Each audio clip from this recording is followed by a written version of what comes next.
somebody with TB, maybe they would go to hospital and they would not be treated. Today, with the social health insurance, they will be and must be treated.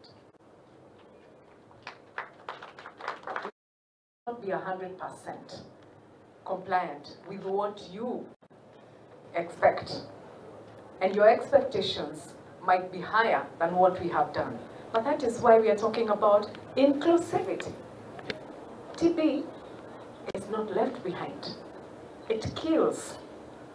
And with the numbers that we are reading here, 90,000 is not just a number. And I've said that's a whole constituency.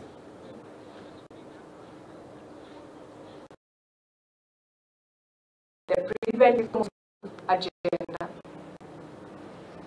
We are working very closely with AMREF on a program that we are coming up with for the whole country, that at least one day in a month, we will have public health activities.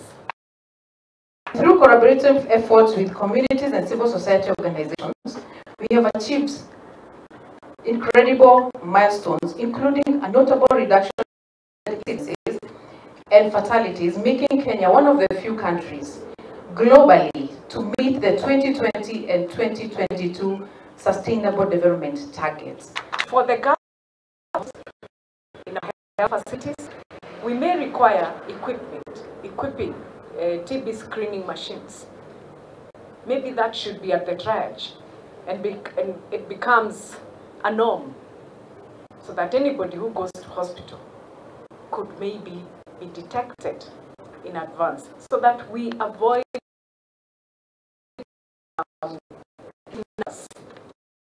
increasing. Let's work into decreasing the numbers and having zero tolerance on TB in our country. Yangu, jukumu langu. Tutigane na icio cia ugima wa mwiri tukirongoreria ciĩgiĩ ũrĩmi ya Kiambu na kũrĩa ũrĩmi